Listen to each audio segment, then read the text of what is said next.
கிறிஸ்துவுக்குள் அன்பானவர்களே, இந்த அருமையான சந்தர்ப்பத்தை தேவன் நமக்கு தந்தபடினால தேவனை நன்றி வைத்துக் கொண்டு நான் நிறைய துதிக்கிறேன், ஸ்தோத்திரிக்கிறேன். அல்லேலூயா, பிரைஸ் தி லார்ட். இன்றைக்கு நாம் பார்க்க வேண்டிய ஒரு வேத வசனம் உண்டு, அதை நாம் பார்க்கலாம். ரோமர் 4ஆம் அதிகாரம் 17வது வசனம், 17வது வசனத்திலிருந்து 25வது வசனம் வரையிலும் படி. அநேக ஜாதிகளுக்கு உன்னை தகப்பனாக ஏற்படுத்தினேன் என்று எழுதி இருக்கிறபடி அவன் தான் விசுவாசித்தவருமாய் மரித்தோரை உயிர்ப்பித்து இல்லாதவைகளை இருக்கிறவைகளைப் போல அழைக்கிறவருமாய் இருக்கிற தேவனுக்கு முன்பாக நமக்கு எல்லாருக்கும் தகப்பனானான். உன் சந்ததி இவ்வளவாய் இருக்கும் என்று சொல்லப்பட்டபடியே தான் அநேக ஜாதிகளுக்கு தகப்பன் ஆனதை நம்புகிறதற்கு ஏதுவில்லாது இருந்தும் அதை நம்பிக்கையோட விசுவாசித்தான். அவன் விசுவாசத்திலே பலவீனமாய் இருக்கவில்லை. அவன் ஏறக்குறைய 100 வயது உள்ளவனாய் இருக்கும் போது தன் சரீரம் செத்து போனதையும் சாராளுடைய கர்ப்பம் செத்து போனதையும் எண்ணாது இருந்தான். தேவனுடைய வாக்குத்தத்தத்தை குறித்து அவன் அவிசுவாசமாய் சந்தேகப்படாமல் தேவன் வாக்குத்தத்தம் பண்ணினதை நிறைவேற்ற வல்லவராய் இருக்கிறார் என்று முழு நிச்சயமாய் நம்பி தேவனை மகிமைப்படுத்தி விசுவாசத்தில் வல்லவனானான். ஆகையால் அது அவனுக்கு நீதியாக எண்ணப்பட்டது. அது அவனுக்கு நீதியாக எண்ணப்பட்டது என்பது அவனுக்காக மாத்திரமல்ல, நமக்காகவும் எழுதப்பட்டிருக்கிறது. நம்முடைய கர்த்தராகிய இயேசுவை மரித்தோரிலிருந்து எழுப்பினவரை விசுவாசிக்கிற நமக்கும் அப்படியே எண்ணப்படும். அவர் நம்முடைய பாவங்களுக்காக ஒப்பு கொடுக்கப்பட்டும் நாம் நீதிமான்கள் ஆக்கப்படுவதற்காக எழுப்பப்பட்டும் இருக்கிறார். அவருடைய நாமம் மகிமைப்படுவதாக. இந்த வார்த்தைகள் எல்லாம் நாம் படித்து இருக்கிறோம். ஆனா இதுல ஒரே ஒரு வார்த்தை வித்தியாசமா இருக்கிறது. அது என்ன அப்படின்னு பார்த்தால், ஆபிரகாமுக்கு சாராளுடைய சரீரம் கர்ப்பம் செத்து போனது என்கிறதான எண்ணம் ஆபிரகாமுக்கு இருந்ததில்லை என்று அதிலே பார்க்கிறோம். அதே போன்று ஆபிரகாமுக்கு தன் சரீரம் செத்து போனது, சரீரத்தின் ஒரு வழக்கம் போல இருந்த அந்த உணர்வுகள் எல்லாம் இல்லாமல் போய்விடும் அப்படிங்கிற எண்ணமும் ஆபிரகாமுக்கு வரவில்லை. அந்த ஏனென்றால் தேவன் 100 வயதுல பிள்ளையை தருவேன் என்று இருக்கிறார், கண்டிப்பா தருவார் என்கிறதான ஒரு நம்பிக்கை ஆபிரகாமுக்கு உண்டு. அப்போ நம்முடைய சரீரத்தை, அருமையானவர்களே, நம்முடைய சரீரம் வயது மாற மாற மாற நம்முடைய சரீரம் பலனற்று போயிடும்.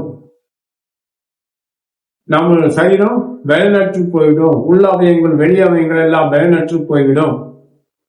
அவ்வளவுதான், நமக்கு பலன் இருக்காது. அந்த எண்ணம் நமக்கு வரவில்லை, வரக்கூடாது. ஏன்னா ஆபிரகாமுக்கு வரலை. ஆபிரகாமுக்கு தனது சரீரம் செத்து போனது என்கிற எண்ணமே வரவில்லை. சாராளுடைய கர்ப்பம் வீக்கானது, செத்து போனது என்கிறதான எண்ணமும் வரவில்லை. பாருங்க, வெளிநாட்டுல ஒரு அம்மா 75 வயதுல 2 பிள்ளைகளை பெற்றெடுத்திருக்கிறாங்க. 75 வயதுல 2 ரெட்ட பிள்ளைகளை பெற்றெடுத்திருக்காங்க அம்மா. வயசு 75 வயது. அப்ப சாராளுக்கு 100 வயது, ஆபிரகாம் 100 வயது ஆகும்போது சாராளுக்கு ஒரு ஈசாக்கை தேவன் தந்தார். அதுவரையிலும் வாக்கு பண்ணின தேவன் வாக்கு மாட்டார் என்கிறதான் விசுவாசம் ஆபிரகாமுக்குள்ள இருந்தது. ஒரு சாராளு சரீரம் குறுகினதானாலும் அவருடைய கர்ப்பம் குறுகவில்லை. அவருடைய கர்ப்பம் குறுகவில்லை. கர்ப்ப பையை தேவன் விசாலப்படுத்தியே வைத்திருந்தார். அதை நீங்க சரியா புரிந்து கொண்டால் அவருடைய பிள்ளை வரும் வழியை கூட அவர் குறுக பண்ணாமல் வைத்திருந்தார். உண்மை அதுதான். கர்ப்பப்பையும் குறுகவில்லை, பிள்ளை வருகிற வழியும் குறுகி போகவில்லை. அதெல்லாம் வேதத்துல சொல்லல. ஆனா இவை இரண்டையும் செயலற்று போகாதபடி தேவன் பாதுகாப்பார். ஏன்னா வாக்கு உங்களுக்கு பண்ணினால் வாக்கு தேவன் மாறவே மாறாது, தேவன் மாற்றவே மாட்டார். அவர் வார்த்தைகள் வாக்குத்தத்தம் ஆம் என்றும் ஆமேன் என்றும் இருக்கிறது. சொன்னவர் செய்வார். சாராளுடைய கர்ப்பத்தை தேவன் அடைக்கவில்லை, அதை பாதுகாத்து வைத்திருந்தார். இந்த வார்த்தையானது, தேவனுடைய வார்த்தை சாராளுடைய கர்ப்ப பையையும் அவர் பிள்ளை வருகிறதான வழியும் பாதுகாத்தது, அது வீக்காய் போகவில்லை. இப்ப சமீபத்துல சிலர் விவாகம் பண்ணியிருக்கிறார்கள், 28, 29 வயதுல எல்லாம். அவர்களுக்கு பார்த்தா அந்த பிள்ளை வருகிற வழி குறுகிற்று, அடுத்தது கர்ப்பப்பை குறுகிற்று என்று டாக்டர்கள் சொல்லுகிறார்கள் என்றெல்லாம் சொல்லுகிறார்கள். அருமையான சாதாருடைய வாழ்க்கையில பார்த்தா பெரிய ஆசீர்வாதம். கர்ப்பப்பை குறுகவே இல்லை. ஒரு பிள்ளையை தாங்கத்தக்கதான பலனை, அதை வளர்ச்சியடைய வைக்கத்தக்கதான பலனை, விசாலத்தை அந்த கர்ப்பப்பையிலே தேவன் வைத்திருந்தார். பிள்ளை வருகிற வழியை கர்த்தர் குறுகி போகாதபடிக்கு அதையும் பாதுகாத்து வைத்து, எவ்வளவு விசேஷம் பாருங்க. தேவன் ஒரு வார்த்தை சொன்னால் அதை நிறைவேற்றுவார். அதே போன்று ஆபிரகாமுடைய சரீரம் செத்து போனது என்ற எண்ணம் ஆபிரகாமுக்கு வரவில்லை. சொன்னதை செய்வார், சொன்னதை தேவன் செய்வார். அதற்குரிய பலனை ஆண்டவர் தருவார். தேவன் பிள்ளையை தருவார். இதுதான் எண்ணத்திலே அவர் இருந்தார். அவர்கள் கர்ப்பம் சாகவில்லை. இவருக்கு சரீரம் சாகவில்லை. சரீரம் என்றால் நீங்கள் புரிந்து கொள்ளுங்கள், அதை சரீரம் சாகவில்லை. சரீரம் பலனற்று போகவில்லை. சரீரம் சும்பி போகவில்லை. புரியுதுங்களா? சரீரம் சும்பி போகவில்லை. அதை நீங்க சரியா புரிஞ்சுக்கணும். அது சரீரம் சும்பி போகாதபடிக்கு சரீரத்திலே பலனை கொடுத்தார். ஈசாக்கை பெற்றெடுக்கும் வரையிலும் இவர்கள் ஒன்று சேர்ந்து முயற்சியிலே இருந்தார்கள். தேவன் பாதுகாத்தார், தேவன் ஆசீர்வதித்தார், தேவன் வழிநடத்தினார். அந்த பலன் அவர்களுக்குள்ளே இருந்தது. அல்லேலூயா. அந்த தேவன் இன்றும் உள்ள சதாகாலங்களிலும் நம்முடைய தேவனா இருக்கிறார் என்பதை குறித்து நீங்கள் மறந்துவிடவே கூடாது. நம்பிக்கையோடு இருக்க வேண்டும்.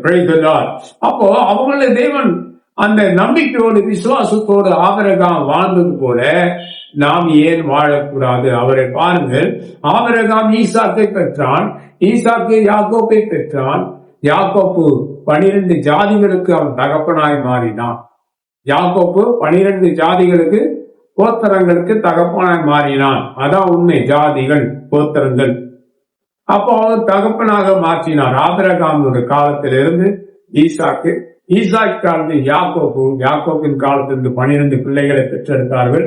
12 பிள்ளைகளும் 12 ஜாதிகளாக தேவன் பிரித்தெடுத்தார். அதுல 2 ஜாதியை, 2 கோத்திரத்தை மாத்திரம் அவர்கள் தேவன் அவங்களோடு கூட வைத்தார். நார்த் இந்தியாவில் போனோம்னா ஜாதி என்ன, கோன் கோத்திரா, அதான் கேட்பான். உன்னோட கோத்திரம் என்ன, ஜாதி என்ன, அது கோன் கோத்திரம் அப்படின்னு கேட்பான். அப்ப யாக்கோப்புல 2 யூதா கோத்திரமும் இன்னொன்று லேவி கோத்திரம். இந்த 2 கோத்திரமும் யாக்கோப்பு கூடவே இருந்துட்டான், ஒன்னா இருந்துட்டான். இந்த 10 கோத்திரம் தான் கேட்டுக்கிட்டு வேற வழியாக போனது. ஆனா தேவன் நம்மோடு கூட இருக்கிறார். அந்த விசுவாசம் நமக்குள்ள இருந்தால் சாரான கர்ப்பத்தை தேவன் அழைத்ததில்லை. ஆபிரகாமுடைய சரீரம் சாகவில்லை என்கிறதா? அது அப்படியானால் அந்த அவர் சேவித்த தேவன் தான் நம்முடைய தேவன்.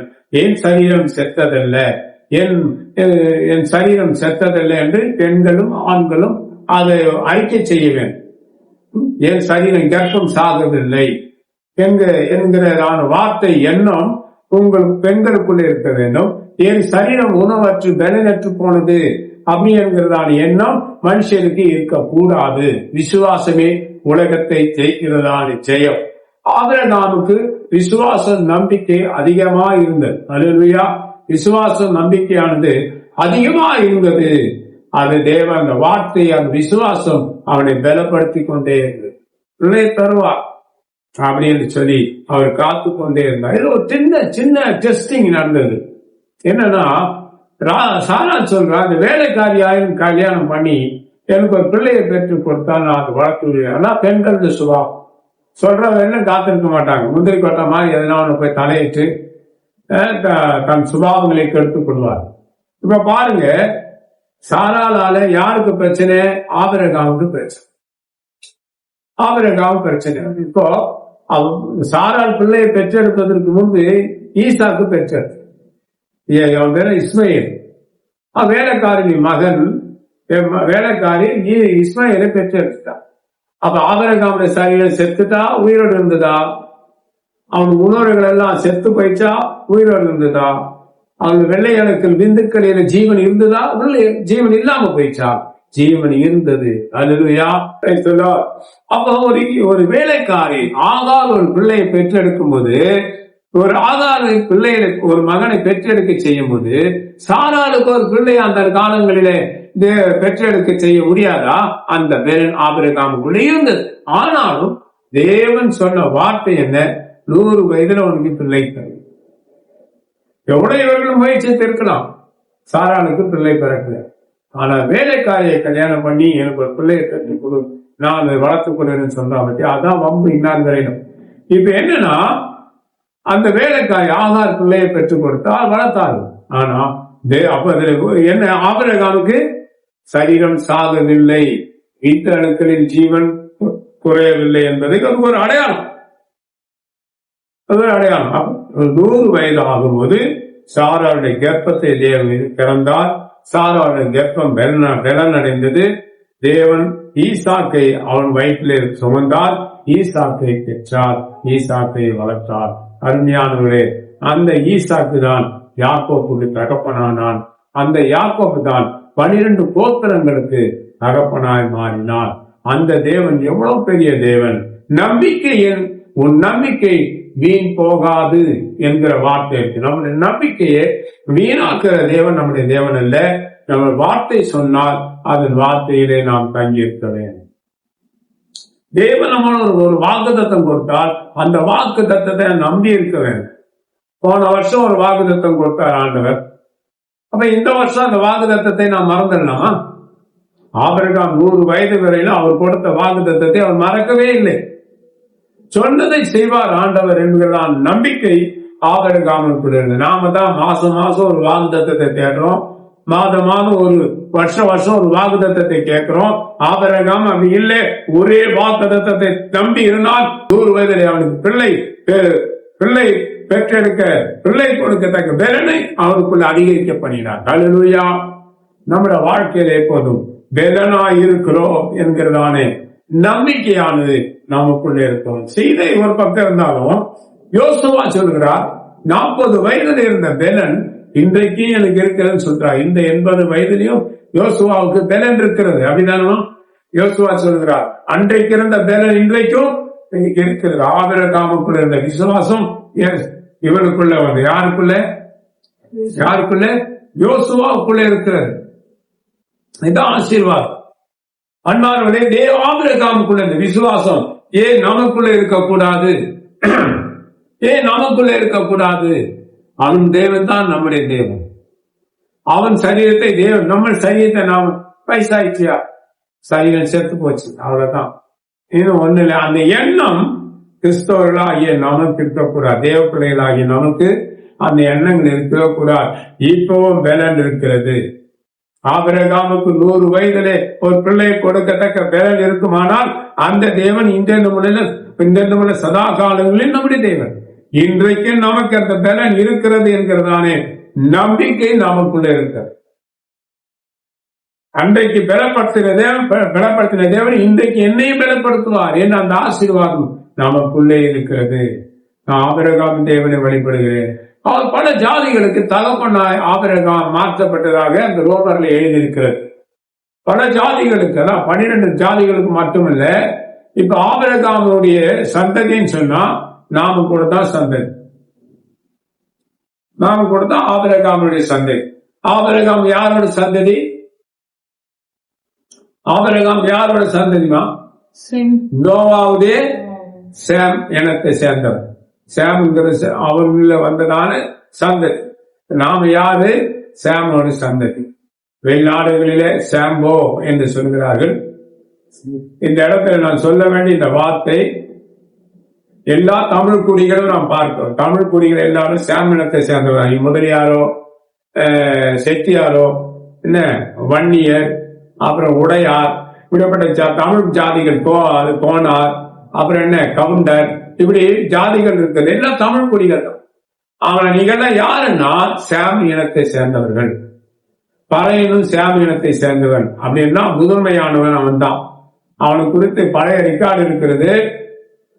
பறையனு குறித்து பழைய ரெக்கார்டு இருக்கிறது. தெரியாதவர்கள் பேசுகிறீர்கள். பழைய ரெக்கார்டு என்னவென்று சொன்னால், அவன் தான் தமிழகத்தினுடைய தமிழ் குடிகளுடைய மூத்த குடி. இவர்கள் சாம் இனத்தை சேர்ந்தவர்கள். இந்த தமிழ் குடிகள் எல்லாம் சாம் இனத்தை சேர்ந்தவர்கள். சாம் இனத்தை சேர்ந்தவர்கள் இவர்கள் உணவு முறைகள் என்னன்னா மேக்சிமம் அதுக்கு என்ன சொல்றது, வெஜிடேரியனே அதிகமா சாப்பிடுவாங்க. இந்த பறையர்கள் என்று சொன்னா அவங்க மாட்டுக்கறி சாப்பிட மாட்டாங்க. பறையர்கள் என்று சொன்னால் மாட்டு இறைச்சி சாப்பிடுகிறவர்கள் கிடையாது. அவர்களை அடிமைப்படுத்தி அவர்களை செத்து போன மாட்டை கொண்டு வந்து போட்டு அவர்களை சாப்பிட வைத்தார். புரியுதுங்களா? சாப்பிட வைத்தார். அவர் பியூர் வெஜிடேரியன். பறையன் என்று சொன்னால் பியூர் வெஜிடேரியன். அவன் தான் சாம் இனத்தை சேர்ந்தவன். அப்போ அவர்கள் மாட்டு இறைச்சி சாப்பிட வைத்து விட்டார்கள் என்ற வேதனையோடு அவர்கள் வாழ்ந்தார். அவர்கள் உடைமைகள் பிடுங்கப்பட்டது, அரசாட்சி பிடுங்கப்பட்டது, எல்லாமே இழந்து வாழ்ந்து கொண்டிருந்தார்கள். அருமையானவர்களே, பிரிட்டிஷ்காரங்க இந்த நாட்டுக்கு வரும்போது பிரிட்டிஷ்காரங்க இடத்துல வச்சிருந்த போர்படையில பறையர் ரெஜிமெண்ட் என்கிறதான ஒரு படை இருந்தது. எப்படிங்க? பறையர் ரெஜிமெண்ட். அதுல பறையர்கள் தான் அதுல இருப்பார்கள். அந்த பிரிட்டிஷ்காரங்களுக்கு நம்பிக்கையாய் வாழ்ந்தது பறையர் சமுதாயம் தான்.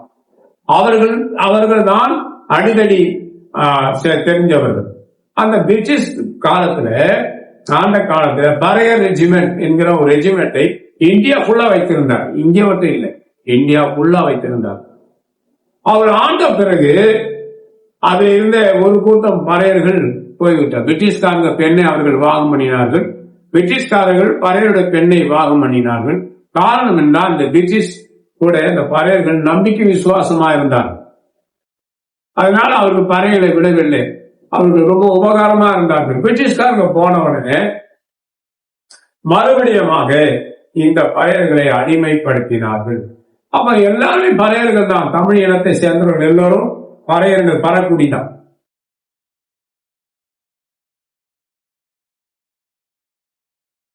பறக்குடி என்றால் என்ன? எல்லா விஷயத்தையும் விவரமாய் ஜனங்களுக்கு நடனமாடி பாடல்கள் வழியாக, கம்புத்து வழியாக ஜனங்களுக்கு அறிவிக்கிறவன் தான் பறையன்.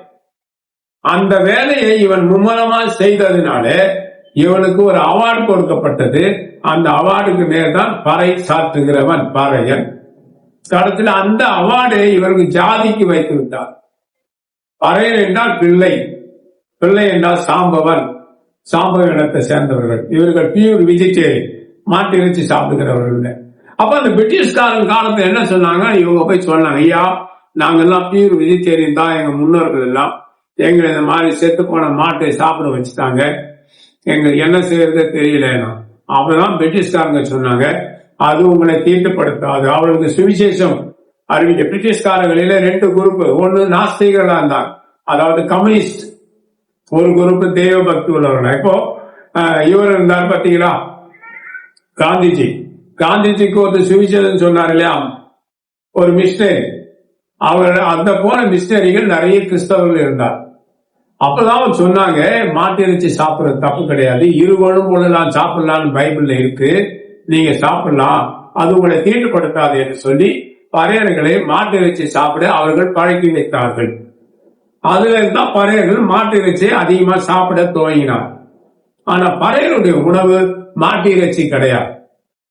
உண்மையான பழைய ரெக்கார்டை எடுத்து பார்த்தா பறையர்களுடைய உணவு மாட்டு இறைச்சி கிடையாது. பறையர்கள் இது போல மாடுகளை அடித்து கொண்டு சாப்பிடுகிற ஒரு ஜீவராசி கிடையாது.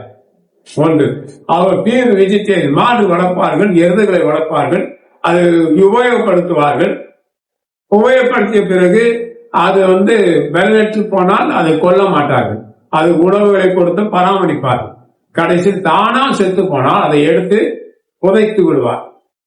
அதை எடுத்து பசுமாடு செத்தாலும் சரி, காலை செத்தாலும் சரி, பள்ளம் தோண்டி புதைத்து விடுவார். இது பறையர்களுடைய பண்பாடு. நீங்க பழைய ரெக்கார்டு எடுத்து பார்த்துடும் தெரியும். பறையன் மாட்டுக்கறி சாப்பிட மாட்டார். என்னுடைய வீடியோவை நீங்க பார்க்கிற பறையர்கள் பார்த்தால் நீங்கள் மாட்டு இறைச்சி சாப்பிடுவதை விட்டு விடுங்கள் என்று சொல்லுகிறேன். கொஞ்சம் கொஞ்சமா குறைச்சிருங்க இல்லையா. பறையர்கள் பன்றி இறைச்சி சாப்பிட மாட்டாங்க. பண்டிகை பறையர்கள் சாப்பிட மாட்டாங்க. நம்ம முன்னோர்கள் பண்டிகை சாப்பிட ஜந்துக்கள் கிடையாது, பன்றி இறைச்சி சாப்பிட மாட்டார்கள். வந்தவர்கள் தான் பன்றி இறைச்சி சாப்பிட்டார். இந்திய தேசத்துக்குள்ளே 5 ஜாதிகள் உள்ள வந்தது. 5 ஜாதிகள் உள்ள வந்தது. அவர்கள் எல்லாம் பண்டிகை இறைச்சி சாப்பிடுகிறார்கள். ஆமா, பறையர்கள் பன்றி இறைச்சி சாப்பிட மாட்டாங்க. தமிழ் குடிகள் பன்றி இறைச்சி சாப்பிடவே மாட்டாங்க. உடையார் எடுத்துங்க, முதலியார் எடுத்துருங்க, அப்புறம் செட்டியார்கள் எடுத்து, சட்டியார்கள் பல கோமட்டி செட்டியார் இதெல்லாம் நிறைய இருக்கு. இவங்க கவுண்டர் எடுத்துருங்க. வெள்ளாளன் யாருக்கு பேர் வருதோ அவெல்லாம் பறையன் தான். அவர்கள் பறையன் என்று ஒரு பெயர் இவர்களுக்கு மட்டும்தான், அவர்களுக்கு கிடையாது. காரணம் என்னன்னா, இவர்கள் போய் அப்போ உள்ள பார்ப்பனர்களை பணிந்து கொண்டார்கள், அவர்கள் கொள்ளுகிறார்கள். அதனால பணிந்தார்கள். பணிந்ததுனால இவர்களுக்கு வெவ்வேறு ஜாதிகள் பெயர் வைத்து இவர்களை விலக்கி விட்டான். இவர்கள் எல்லாரும் பார்ப்பனையை பணிந்தார்கள். இன்றைய பார்ப்பனை பணிந்துதான் அவர் வாழ்கிறார்கள். அவர்கள் ஒரு அடிமைத்தனத்தில் இருக்கிறார்கள் என்பது உணர்வு அவர்களுக்கு இல்லை. ஆனால் பறையன் தான் பார்ப்பனனை பணியவில்லை, பார்ப்பனனை எதிர்த்தான். பிரியமானவர்களே, இந்த பிரிட்டிஷ்காரர்கள் காலத்திலிருந்து இவங்க பறவைகள் மாட்டுக்கறி சாப்பிடுறாங்க. ஆனா பறவைகளுடைய உணவு மாட்டு இறைச்சி கிடையாது. அவங்க மாடெல்லாம் கொல்ல மாட்டாங்க. அந்த காலங்களிலிருந்து நீங்க பழைய ரெக்கார்டு எடுத்து பாருங்க, பறவைகள் மாட்டு இறைச்சி சாப்பிட மாட்டாங்க. தமிழ் குடி இருக்கு இல்லையா, கவுண்டர், முதலியார், செட்டியார், அந்த மாதிரி ஜாதிகள், தமிழ் ஜாதிகள் இருக்கு இல்லையா, இவங்க யாருமே பன்றி இறைச்சி சாப்பிட மாட்டாங்க, மாட்டு இறைச்சியும் சாப்பிடுவாங்க. பன்றி இறைச்சி சாப்பிட மாட்டாங்க, பன்றி இறைச்சி வந்தவர்கள் சாப்பிடுகிற உணவு. அவங்க பன்றி இறைச்சி தமிழ் ஒரு பழைய ரெக்கார்டு எடுத்துப்பாங்க. எந்த தமிழ் குடியாயினும் பன்றி இறைச்சி சாப்பிட்டார்களா, பன்றி இறைச்சி சாப்பிட்டார்களா, ஏதேனும் ஒரு கோத்திரம் இருக்கா? பறவைகளில பல விதமான கோத்திரங்கள் இருக்கிறார்கள் இல்லையா? அப்படி யாரும் சாப்பிட்டதா இருந்தா எனக்கு சொல்லுங்க. பன்றி இறைச்சி சாப்பிட மாட்டாங்க. பறையன் மாட்டு இறைச்சி சாப்பிட மாட்டாங்க. மாட்டு இறைச்சி உணவு நமக்கு கிடையாது. பன்றி இறைச்சி நம்ம வந்தவர்கள் சாப்பிடுகிறது. பழைய ரெக்கார்டு பார்த்தோம்னா மாட்டு இறைச்சி யார் சாப்பிட்டார்கள் என்பது ரெக்கார்டு இருக்கிறது. நாம் பானை உண்ணுவோம், அதை தயிராக்கி மோராக்கி உண்ணுவோம், வெண்ணையாக்கி உண்ணுவோம், அதை உருக்கி நெய்யாக்கி சாப்பிடுமே ஒழிய நாம் மாட்டு இறைச்சியோ பன்றி இறைச்சியோ சாப்பிட மாட்டோம். பன்றி இறைச்சி நகரத்திலே இல்லை, அது வந்தவர்கள் கொண்டு வந்தது. அவர்கள் தான் பன்றி இறைச்சி சாப்பிட்டாங்க. அதுமே அருமையானவர்களே, நம்முடைய உணவு தமிழ் பண்பாட்டின்படி வெஜிடேரியன் தான் முதலிடம் இருக்கிறது. ஏன் இதை சொல்லுகிறேன்? ஆபிரகாம் துவங்கி இங்க எதுக்கு வரணும்னா, நாம் எல்லோரும் தமிழ் குடிகள் வெஜிடேரியனை தான் அதிகமாக விரும்புவார்கள்.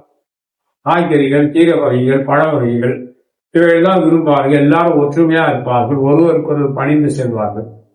மாம்ச பட்சிகள் கிடையாது. அந்த காலங்களில மாட்டையில யாரும் கொள்ளதான். நார்த் இந்தியாவில் பசுவதை என்று கொள்ளுந்தான். பசுவை வதைக்காதே, பசு மட்டும் ஜீவன் மாடையும் வதைக்காதேன்னு சொல்லி கொண்டு வந்தான். அருமையானவர்களே, அது ஓகே, கொண்டு வந்து தப்பு கிடையாது. பன்றி இறைச்சி வந்தவர்களுடைய உணவோ ஒழிய பறையோட உணவோ தமிழ் குடிகளுடைய உணவோ கிடையாது. நாம் பன்றி இறைச்சியோ மாட்டு இறைச்சியோ நாம் சாப்பிடவே மாட்டோம். புரியுதுங்களா? நமக்கு ஒவ்வொரு குலத்தொழிலை நாமளே தெரிந்து கொண்டோம். தமிழ் குடிகளை குறித்து நாம் உங்களுக்கு சொல்லலாம், உங்களுக்கு கோபம் வந்துடும். ஒருவேளை நான் மாடு மேய்த்து மாடுகளை வளர்த்து நான் நாட்டு மக்களுக்கு பால் இவைகள் எல்லாம் கொடுக்கிறேன் என்று ஒருவர் என்ன செஞ்சால், மாடு வளர்க்க போகிறேன், நான் விவசாயம் செய்து அதற்கு ஆகாரம் கொடுக்க போகிறேன் என்று ஒரு கூட்டம் அவர் ஒதுங்கிவிட்டது. அது அவர்கள் தேர்ந்தெடுத்துக்கொண்ட ஒரு வேலை. புரியுதுங்களா? அவர்களும் அரண்மனை கட்டி கோட்டை கட்டி வாழ்ந்தார். அவர் பறையர்களில ஒரு பகுதி.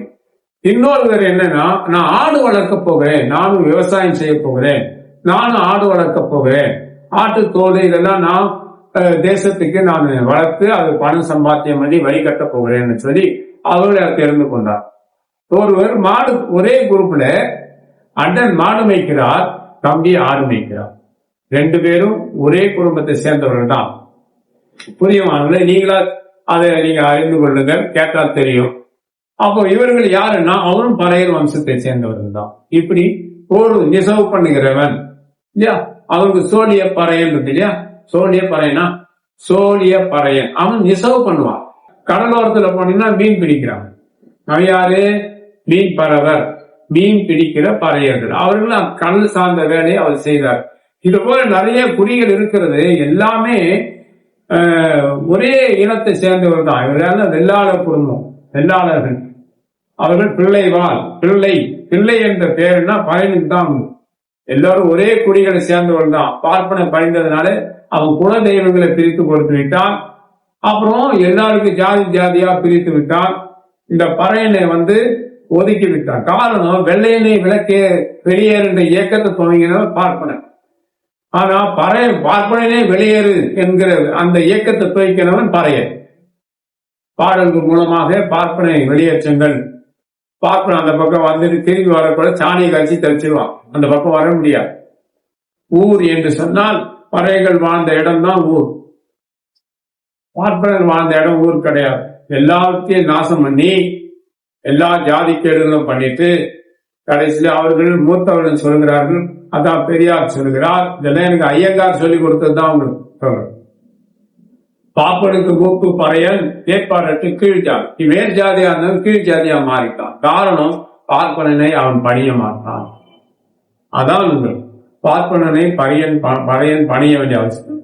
அவன் வெஜிடேரியன் அதிகமாய் சாப்பிடுவான், நெய்ய அதிகமா சாப்பிட. இப்ப நான் கூட பாக்குறேன், கறி எடுக்கணும்னா 750 ரூபாய் கறி, ஒரு இடத்துல 1000 ரூபாய் கறி. இப்ப 1000 ரூபாய் கொடுத்து என்னால் கறி எடுக்க முடியாது. அதனால என்ன செய்யுதுன்னா, 1 லிட்டர் நெய் வாங்கி வைத்துக் கொள்வேன். ஒரு மாதம் ஃபுல்லா நெய் சாப்பிடும். சாம்பார் சாதம், ரசம் சாதம், தயிர் சாதம், கூட்டு, பொரியல் எல்லாத்தையும் நெய்யை ஊற்றிடுவோம். இன்னைக்கு காலையில் எங்க வீட்டம்மா சவுச்சவை போட்டு ஒரு பருப்பு வச்சாங்க, செம சூப்பரா இருந்தது. அதுல நாங்க நெய் ஊற்றி தான் சாப்பிட்டோம். புளிக்குழம்பும் ஒன்று வச்சிருந்தோம், அதுக்கும் நாங்க நெய் ஊற்றி தான் சாப்பிடுவோம். எங்க வீட்டுல எல்லா குழம்பு கூட்டே நான் நெய் சேர்க்காம இருக்க மாட்டோம், எல்லாத்தையும் நெய் சேர்த்துவோம். அப்ப நம்ம 850 ரூபா 1000 ரூபாய் கொடுத்து நான் கறி எடுக்கிறத விட இந்த 1 லிட்டர் 1000 ரூபாய்க்குள்ள நெய் வாங்கிவிட்டால் அந்த நெய் வைத்து ஒரு மாதம் தான் சாப்பிடும். எல்லா நெய்யும் வாங்க மாட்டேங்க, எங்களுக்கும் ஒரு சில நெய் இருக்கிறது, அதான் வாங்குவோம். மற்ற நெய்லாம் பல கொழுப்புகள் எல்லாம் கலந்துருப்பாங்க, அந்த நெய்யெல்லாம் நாங்கள் வாங்குறது இல்லை. அதனால நமக்கு இறைச்சி ஒரு பெரிய விஷயம் கிடையாது. வெஜிடேரியன் தான் எல்லா இடத்துலையும், கூட்டு பொரியல் எல்லாத்துலயுமே இதுதான். நாங்கள் நெய் ஊற்றி பருப்பு சாப்பிடுவோம், பருப்பு வச்சு சாப்பிடுவோம், பருப்பு பொடி இருக்கு அதை வச்சு சாப்பிடுவோம், எல்லாம் நெய் மிக்ஸ் பண்ணி சாப்பிடுவோம். அதுல என் பிள்ளைகளும் பழகி விட்டாங்க. என் சொல்ற நான் வெஜிடேரியன் வேணாம்னு சொல்றாங்க பிள்ளைங்க, நெய் சேர்த்து சாப்பிடுவோம். ஆனா மாம்ச பட்சிகள் கிடையாது, மாம்ச பட்சிகள் கிடையாது. அவ பழைய சொன்னால் மாட்டுக்கறி தான் சாப்பிடணுமா? மாட்டுக்கறி நம்ம உணவு கிடையாது. சாம்பவனே, நீ சாம்பவனத்தை சேர்ந்தவன் பறையன், உனக்கு மாட்டு இறைச்சோ பண்டு இறைச்சோ உணவு கிடையாது. இப்ப பண்டு இறைச்சி சாப்பிடுற இடத்துல நான் பழகலாமான்னு கேட்டா பழக கூடாது, அவனை வீட்டுக்கு வெளியே நிறுத்தவன். பண்டு இறைச்சி சாப்பிடுறோட நான் பழகக்கூடாது. அவனுக்குள்ள தாழ்வு மனப்பான்மை நிறைய. பண்டு இறைச்சி யார் அதிகமா சாப்பிடுகிறார்களோ அவருக்குள்ள தாழ்வு மனப்பான்மை நிறையவே இருக்கும், அதை புரிந்து கொள்ளுங்கள். சரி, நாம என்ன செய்யணும்? மாட்டு இறைச்சி பறவைகள் சாப்பிடலாமா? சாப்பிடாம இருந்தா நல்லது. நீ அது மேன்மைக்கு நீங்க திரும்பி வரணும், அதான் என்னோட ஆசை. மறுபடியும் காய்கறிகள், இந்த கீரை வகைகள் எல்லாம் சாப்பிட்டு நீங்க பழக்கப்படுத்திடுங்க. மாட்டு இறைச்சி சாப்பிடணும்னு அவசியம் இல்லை. பறையனே, சாம்பவனே, உன் பரம்பரை மாட்டு இறைச்சி சாப்பிட்டு வளர்ந்த பரம்பரை கிடையாது. அதனால நீங்க மாட்டு இறைச்சி சாப்பிடுவதை விட்டு விடுங்கள். வெளிநாட்டிலே சாப்பிடுகிறார்கள், பல இடங்களிலே சாப்பிடுகிறார்கள். நாம் சாப்பிட்டாருன்னா பிரிட்டிஷ்காரங்க தான் அதிகமா பழக்கி வச்சு மாட்டு இறைச்சி எல்லா பறையர்களும் சாப்பிடுகிறார்கள்.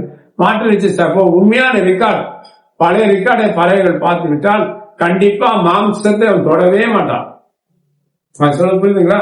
பழைய ரெக்கார்டு ராஜராஜ சோழன் காலத்துல இருந்து ரெக்கார்டை எடுத்து பாருங்க. பறையர்களோட உணவு வெஜிடேரியன் தான் அதிகமா. அதனால அவன் என்ன செய்ய, யாரெல்லாம் பழைய ரெக்கார்டை வைத்து பார்த்துட்டார்களோ அவர்கள் எல்லாம் வெஜிடேரியனாக மாறி விடுவார். மாம்ச பட்சிகள் ஆக மாட்டான், கறி சாப்பிட மாட்டான். இப்ப நம்ம உணவு முறைகளை நாம் மறுபடியும் சீர்படுத்த வேண்டும்.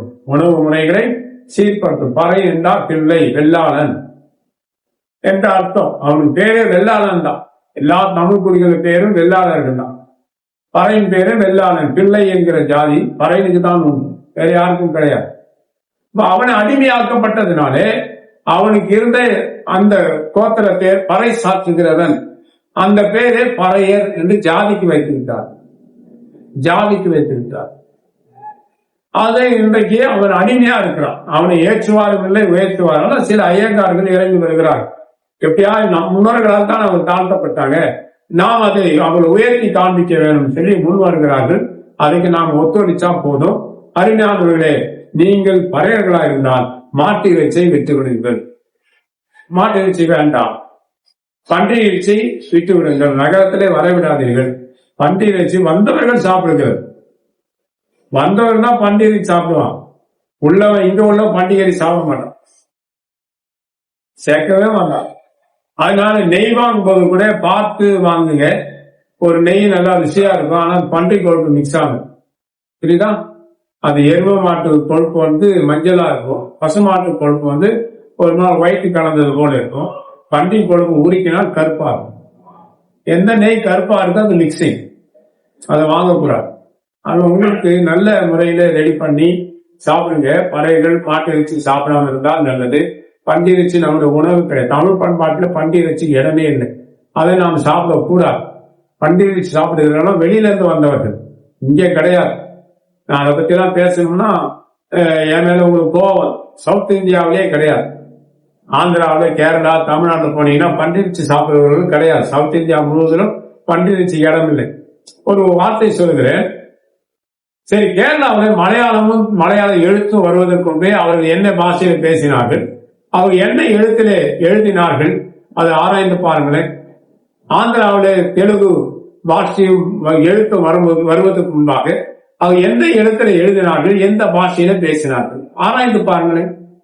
கர்நாடகாவிலே கர்நாடக பாஷை அது வருவதற்கு முன்பே, கன்னட பாஷை வருவதற்கு முன்பே எந்த பாஷையில பேசினார்கள், எந்த எழுத்துல எழுதினார், ஒரு ரெக்கார்டு தான் எடுத்து பாருங்க. அது புரிந்து கொள்ள நான் சொன்னால் அது உங்களுக்கு விபரீதம், நல்லதா எடுத்துக்கொள்ளலாம். பழைய ரெக்கார்டை பாருங்க. இவர்கள் எல்லோரும் சவுத் இந்தியா முழுவதிலும் பன்றி இறைச்சி கிடையாது, மாட்டு இறைச்சியும் கிடையாது. வந்தவர்கள் தான் சாப்பிட்டார்கள். அப்ப நார்த் இந்தியா பக்கம் போலாமா?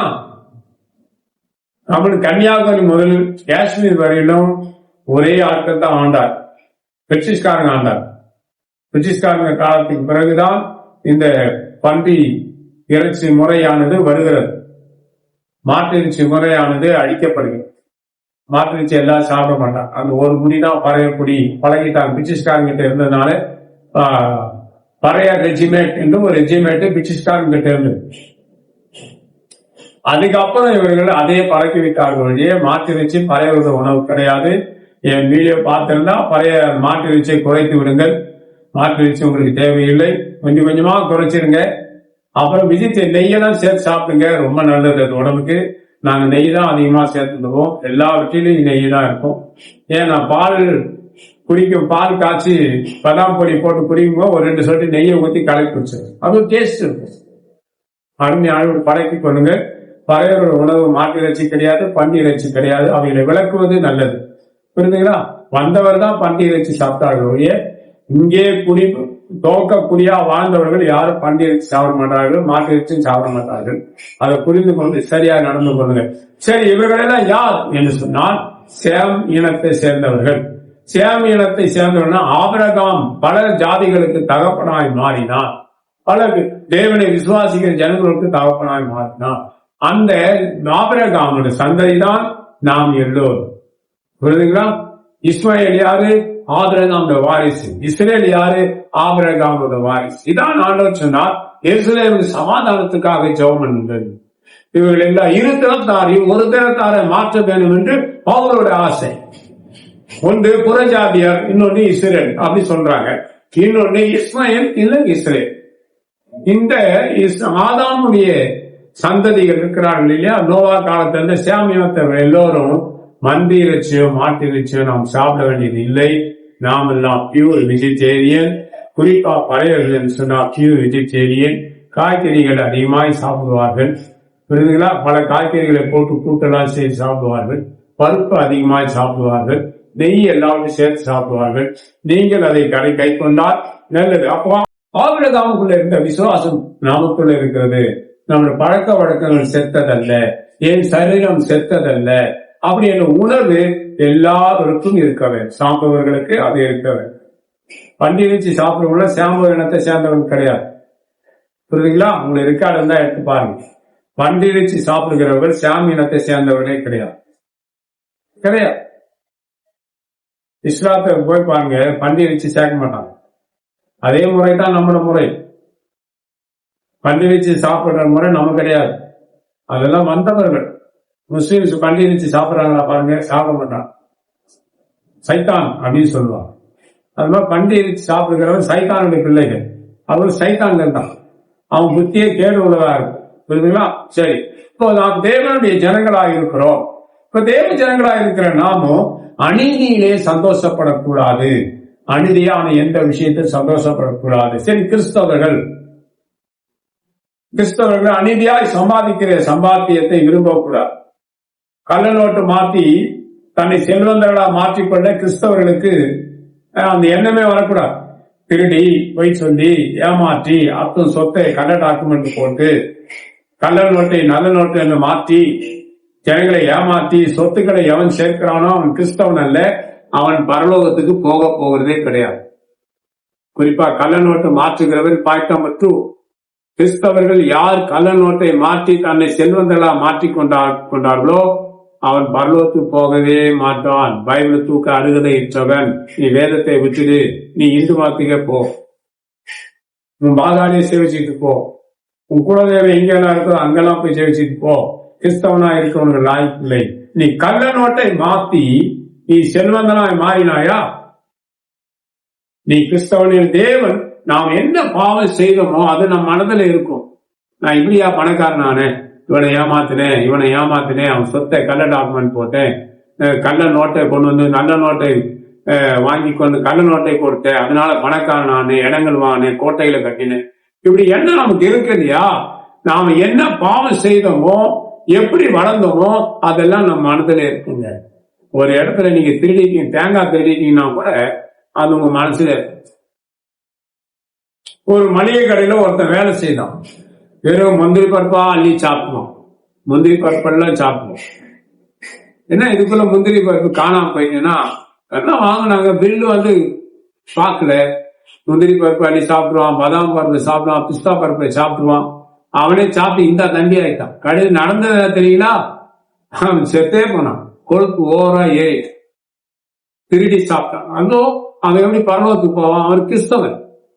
இப்ப கள்ள நோட்டு மாத்தி கிறிஸ்தவன் பணக்காரனாக முயற்சிக்கலாங்களா? முயற்சிக்கவே கூடாது. அப்படி உங்க வாழ்க்கை ஏதேனும் அப்படி நடந்திருந்தா யார் சொல்றது? சகைவு சொல்லுகிறார் பாத்தீங்களா? ஒருத்தனையாய் அநியாயமாய் வாங்கினது உண்டானா நாலத்தனையாய் திருப்பி கொடுங்க. இதெல்லாம் அநியாய வருமானம். தாவீது சொல்ற, யாருன்னா ஒருத்தனை நான் வங்கித்தோ ஏமாத்தியோ ஒன்னு நான் எடுத்தேன்னா அது என்னுடையதே வேறொருவன் எடுக்க கடவன், பிற கடவன் நம்ம சொல்லிடுறாரு.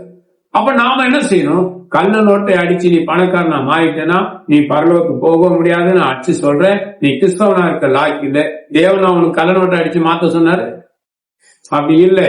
கிறிஸ்தவன் இந்த பாவத்தை செய்யவே கூடாது. செய்தால் நீயும் சந்தை சந்தானம் யாரும் பரலோகத்துக்கு போக மாட்டார்கள்.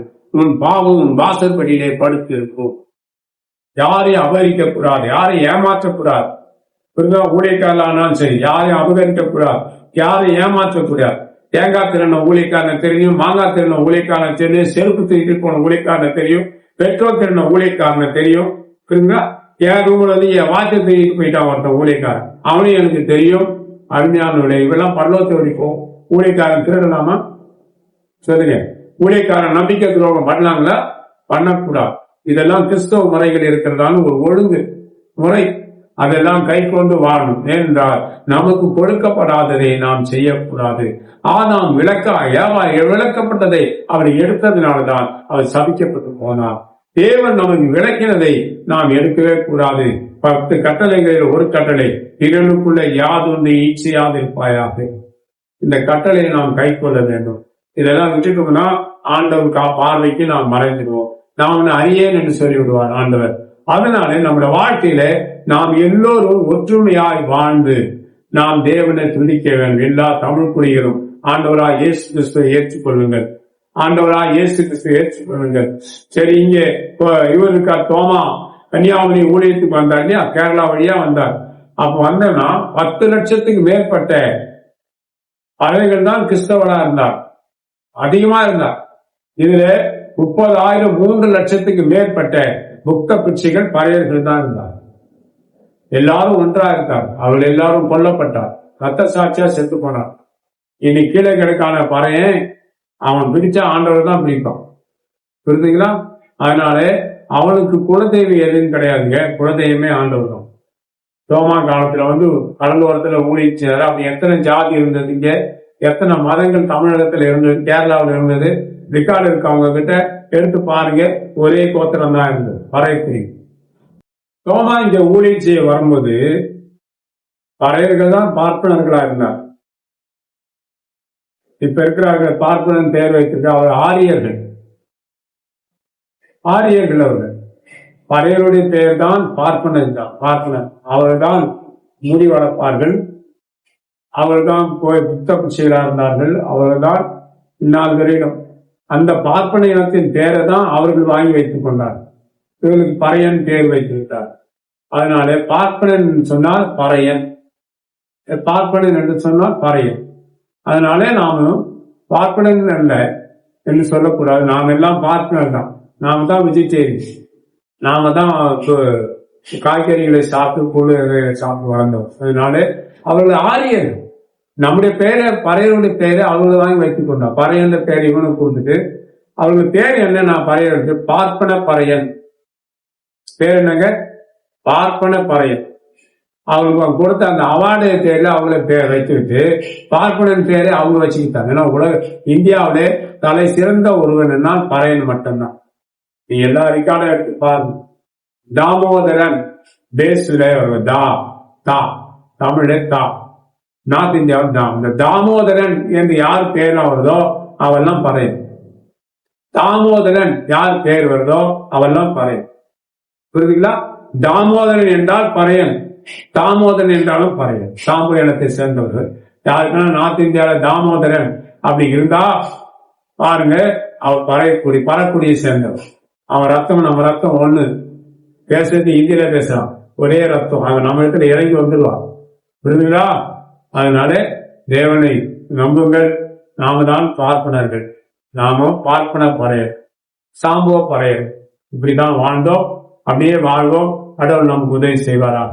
மீன் பிடிக்கிறவர்கள் முதல் கொண்டு எல்லோரும் வேலை செய்ய விவரமாக அவர் கன்னியாகுமரி, கேரளாவிலிருந்து கன்னியாகுமரி, தூத்துக்குடி மாவட்டம் இப்படியே சுற்றி மெட்ராஸ்ல வந்தார். அவர்களை கொண்டு போட்டார்கள். யார் கொன்றது? பறையனால் கொன்றான், பறையன் கொல்லவில்லை. யார் கொண்டது? நிக்காரம் தான் எடுத்து பாருங்க. அருமையானவர்களே, நம்முடைய வாழ்க்கையில ஆபிரகாமுக்கு இருந்த அந்த விசுவாசம், நம்பிக்கையானது நாம கூட இருந்தால் ரொம்ப நல்லது. அவர் என்ன செய்கிறார்? இன்னொரு இடத்துல இருக்கிறது, தன் மகன் ஏக சுதன் என்று பாராமல் அவனை கொண்டு பலி செலுத்த முன் வந்தார். அது குறித்து அதே அதிகாரத்துல 8வது வசனத்துல இருந்து நீங்க பார்க்கலாம். அதை பாத்தீங்கன்னா, இங்க இருங்க அப்படின்னு சொல்லிட்டு ஈசாக்கை கூட்டி கொண்டு போய் பலிபீடத்தை கட்டி அது மேல அவனை படுக்க வைத்து அவன் அப்பா சொல்றதை போல செய்கிறான். வெட்டினான். வெட்ட கவனும் போது தேவ சத்தம் கேட்குது, ஆபிரகாமை பிள்ளையான கை போடாதே. அதுக்கு வேற ஒன்றை தேவன் தந்தா பலி செலுத்தினான். நேர்ந்து கொண்டதை அவன் செய்து விட்டான். ஆனா மகனை பலி செலுத்த ஆண்டவர் இல்லை. அவன் விசுவாசத்திலே உறுதியாக இருந்ததை தேவன் அறிந்து ஆபிரகாமுக்கு அபிராம் என்ற பெயரை தேவன் ஆபிரகாமாக மாற்றினார், ஆசீர்வதித்தார். அவன் ஈசாக்கை எடுத்தார், அதுல இருந்து யாக்கோப்பை எடுத்தார், யாக்கோப்பிலிருந்து 12 கோத்திரத்தை எடுத்தார். இன்னைக்கு நாமளும் கூட அந்த சேமியனத்தை சேர்ந்து வந்தார். ஆபிரகாம் சேமியனத்தை சேர்ந்தவர், நாமளும் சேமியனத்தை சேர்ந்தவர் தான். அதனால எல்லோரும் கூடி ஜெபம் பண்ணுங்கள், தேவனை நம்புங்கள். நம்முடைய வாழ்க்கையில ஏது இவைகள் ஜாதிகளை பற்றி இதெல்லாம் சொல்லணும்னா நான் எனக்கு தெரிஞ்சதை உங்களுக்கு சொல்றேன். புரியுதுங்களா? பறையனை பழிக்காதீங்க, பறையனை விளக்காதீங்க. எல்லா தமிழ் குடியில ஒன்றாக்கப்படுங்கள். எல்லோரும் ஒரே குடி, பறக்குடி தான். இவங்களுக்கெல்லாம் ஜாதிகளை பொறுத்தவன் வேறு. அவர்களே இறங்கி வருகிறார். தாழ்த்தப்பட்டு மிதிப்பட்டு கிடக்கிற அந்த பறையர்களை நம் முன்னோர்கள் நாம் தூக்கி நிறுத்த வேண்டும் என்று ஐயங்கார்கள் இறங்கி வருகிறார்கள். அவர்களிடத்தில் எல்லா ரெக்கார்டும் இருக்கிறது. அதனால தேவனை அண்டி வாழுங்கள், தேவனை மதித்து வாழுங்கள், தேவன் மீது நம்பிக்கை உள்ளவர்களாக வாழுங்கள், தேவன் மீது விசுவாசம் உள்ளவர்களாக வாழுங்கள். அவர் வார்த்தையை நம்புகிறார். ஆபிரகாம் தேவனை நம்பினார் மட்டுமில்லை, அவர் சொன்ன வார்த்தைகளை நம்பினார். பாயிண்ட் நம்பர் 3, தேவனுடைய வார்த்தைகள் நம்பினார். அது ஆம் என்றும் ஆமேன் என்று இருக்கிறது. அதனால எல்லாரும் தேவனுடைய வார்த்தையை நம்பி வாழ்ந்தார்கள். அதே போன்றுதான் இந்த காலங்களிலே கிறிஸ்தவர்கள் நாம் அநீதியிலே சந்தோஷப்படாமல் பரிசுத்தத்திலே சந்தோஷப்படுவோம், தேவ நீதியிலே சந்தோஷப்படுவோம், தேவனை அண்டிக் கொண்டு வாழ்வோம். ஒவ்வொருவரையும் தேவன் பாதுகாப்பார். அநீதியான வருமானம் நமக்கு தேவையில்லை. ஊழியக்காரன் பொய் சொல்லி பணம் வாங்காதே, ஊழியக்காரன் ஏமாத்தாதே, ஊழியக்காரன் எங்கே திருடாதே. எச்சரித்து சொல்லுகிறேன், உன் கரங்கள் சுத்தமுள்ளதா இருக்கட்டும், உன் வாய் கவடற்றதா இருக்கட்டும். தேவன், நம்முடைய தேவன் மகா சுத்தமானவர். நீங்க பரலோகத்துக்கே போக முடியாது. அதனால பாத்துக்கிறீங்க, தேவன் நம்மை கைவிட மாட்டார், வழி நடத்துவார். ஜெபம் பண்ணாங்களா? மகா பரிசுத்த தேவனின் அருமையான நல்ல வேலைக்காக துதிக்கிறோம். எங்களை காத்தொருளும் திருவதாரும் எல்லா தீங்களுக்கு விடைத்து எங்களை ரட்சிக்கும்படி மனத்தில் மன்றாடுகிறோம். அல்லேலூயா. ஆண்டவரே, அடுத்த வாரம் இவர்களை சந்திக்கும் வரையும் ஒருவரை சந்திக்க உதவி செய்ய பலப்பட்ட காத்தோம். சமூகம் எங்களோடு கூட இருக்கட்டும். ஆண்டவரே, எங்களை ஆசீர்வதியும். இயேசு கிறிஸ்துவின் நாமத்தில் பிதாவே. ஆமென். Praise the Lord. God bless you.